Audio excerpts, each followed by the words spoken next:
Hey guys, and welcome to Let's Play The Legend of Zelda Majora's Mask for the Nintendo 64, as you can see right there. So yeah, you can see I'm playing this on the Virtual Console version. I know a lot of people would be asking if I didn't show the screen here.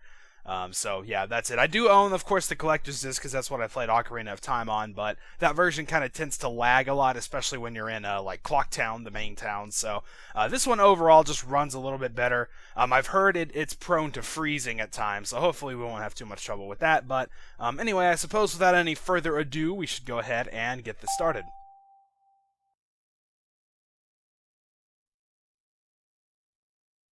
Alright, so here we go with Majora's Mask. It's obviously pretty much the direct sequel to Ocarina of Time. I mean, the story literally picks up exactly once it ends. We're going to get a pretty long little introduction here, so I'm going to just sort of give some general information here about the game, I suppose. Of course, that right there is pretty much the main concept of this game, which we'll soon definitely come to learn about once we get things started, but overall, Majora's Mask, it really just sort of uses sort of the same engine that Ocarina of Time does, and you can already see there's the Happy Mask Salesman from the first game. So we're going to be seeing a lot of those kinds of things recycled, really. You can also see there's a heart piece right there, but yeah, so overall, a lot of the characters look pretty much exactly the same as their Ocarina of Time counterparts, but you kind of learn to get past that, because while the engine is largely the same, the focus of the game is actually quite different. Remember, in Ocarina of Time, we had a whole bunch of dungeons. We had the 3 as a kid, and then we had the 5 temples, and then we had Ganon's Tower at the end. But in this game, there are only 4 dungeons, so... and it really has a much stronger emphasis on sort of like mini-games and side quests and, the little non-playable characters that you see running around. Like, pretty much each of them have their own story, so... We're going to be dealing a lot with side stuff in this game because there's a lot to be had. You could take, for example, heart pieces. In Ocarina of Time, I think there were 36, and in this one, I think there are 52. Of course, I'm not sure on either of those numbers, but it's definitely a lot bigger in terms of the number of things we're going to have to collect. And with the 52 heart pieces also means that 13 of our 20 heart containers we can get in this game are going to come by side quests. So really the focus of the game is a lot different, and as we'll soon find out, the game also sort of has a more dark and gloomy atmosphere. Ocarina of Time did that a little bit in sort of the fact when Ganondorf, took over and transformed Hyrule into the world of evil, pretty much. But this one, there's just overall this dark, looming feeling of doom, really, throughout the entire thing. So, while it kind of feels the same when you're playing it, you'll definitely soon see that a lot of things have gone in sort of a different direction from Ocarina of Time. And as such, it's a pretty unique game that seems to be liked by a lot of people. Over the time now, Majora's Mask here has almost become more liked than Ocarina of Time from what I've seen. So it's definitely interesting, and it's certainly unique, and it is also a blast. So since we're here, let's go ahead and press start and get this thing going. Did I do it in time, or did it? Oh, good. I just faded back out. Okay, there we go. So now we can press start and get this thing going. As you can see, I've got me a little practice file here, which I'm going to promptly get rid of. Get out of here. There it goes. Alright, so first things, I'm going to go into the option and, yeah, make sure this is set right. I always set my Z targeting to hold instead of switch. Basically, you have to hold the thing down to keep a target locked. I like that because it makes it a lot easier to disengage from a target than that does. So that's what we'll go with that. Of course, stereo sound and everything. So let's head on back out. And now that we have promptly wasted 4 minutes on explanations and introductions, let's finally start our file. Of course, I'm going to go with Link as the name. I've said it before in other playthroughs. Lots of people like to change the name to their own name or their username. I just like to stick with the originals. Alright, so I say let's open this file and start the game. In the land of Hyrule, there echoes a legend held dearly by the royal family that tells of a boy. A boy who, after battling evil and saving Hyrule, crept away from the land that had made him a legend. Done with the battles he once waged across time, he embarked on a journey, a secret and personal journey. A journey in search of a beloved and invaluable friend. a friend with whom he parted ways when he finally fulfilled his heroic destiny and took his place among legends.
You two fairies did great. I wonder if he has anything good on him. Huh? This guy? Well, that shouldn't be a problem.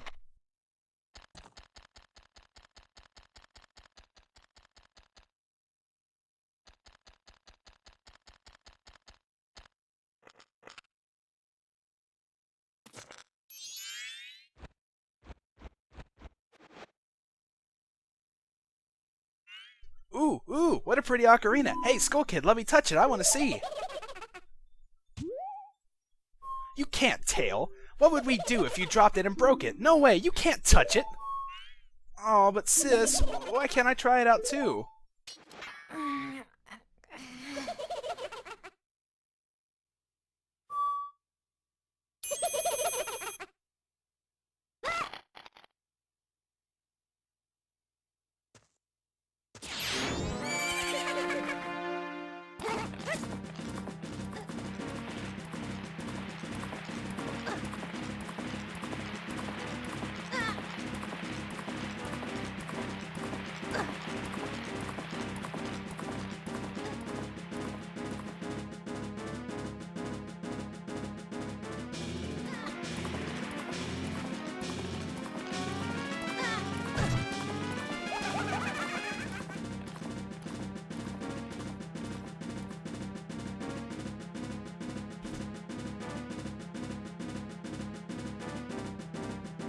Alright, so right out of the gate here, we've got plenty of action. Our horse has been swiped by the Skull Kid, and we've got to go take it back.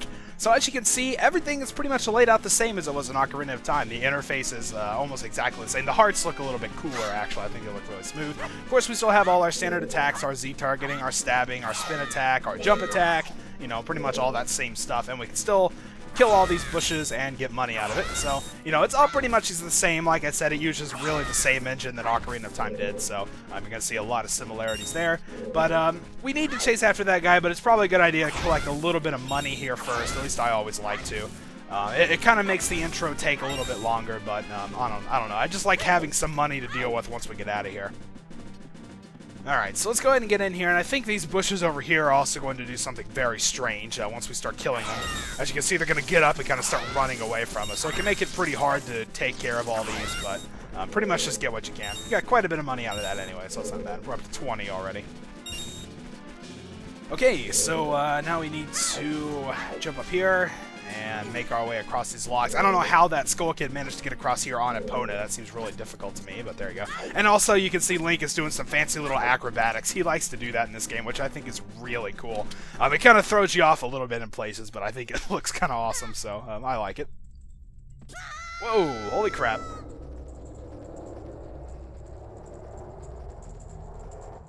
Yeah, and here's where things start to get a little bit trippy. You can tell it already kind of has a different atmosphere than Ocarina of Time, but... Alright, so we fall down the rabbit hole there, so to speak, and land on that nice little flower. Thankfully, that was there.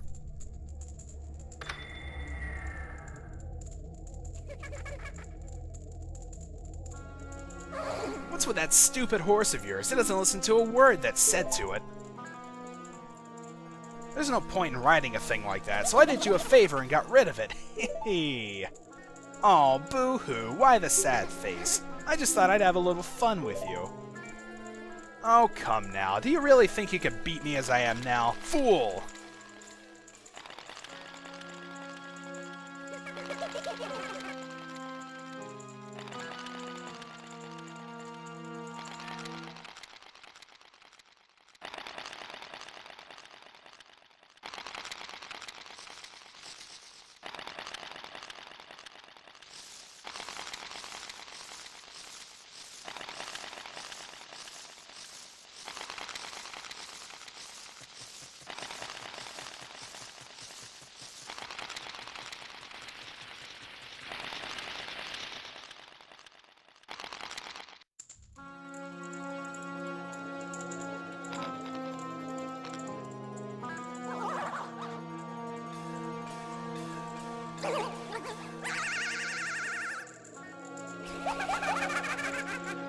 Hehe, now that's a good look for you. You'll stay here looking that way forever.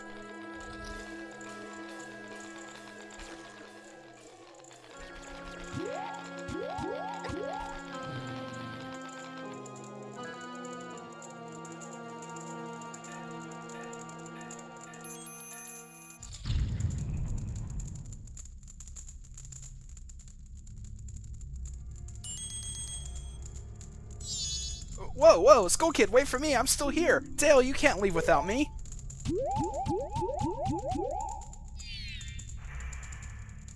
You! If I wasn't dealing with you, I wouldn't have gotten separated from my brother. Well, don't just sit there, Deku boy, do something. Why are you looking at me like that? What, is there something stuck on my face? Will you stop staring and just open that door for me? Please, come on, a helpless little girl is asking you. So hurry up! Oh, Tail, I wonder if that child will be alright on his own. So, you might have noticed, but we are a Deku Scrub. Wow, okay, that's kind of weird. Yeah, that's kind of the first big change you're going to see here. Of course, it still kind of controls the same, but we have this fancy little spin attack that sort of speeds us up, and it also makes it a little easier to deal with those. But yeah, we don't really have any inventory or anything right now, so I can't say that we've lost the ability to use things, but we're definitely a lot smaller and somewhat cuter, if you ask me. But, I don't know, I guess it would be kind of weird, so there you go. Alright, so let's see. Let's go ahead and open this door for, let's see, this is Tattle here, because Tail is the brother, so there you go. Let's go ahead and open it. Apparently she's unable to do it herself, so let's go on through, and now we kind of have a little bit of time to get used to our new form, and she's going to sort of give us a little instruction here. Hey, wait for me, don't leave me behind. So, that stuff back there, I, apologize, so take me with you. You want to know about that Skull Kid who just ran off, right? Well, I just so happen to have an idea of where he might be going. Take me with you and I'll help you out. Deal? Please? Good. So then it's settled. Now then, I'll be your partner, or at least until we catch that Skull Kid.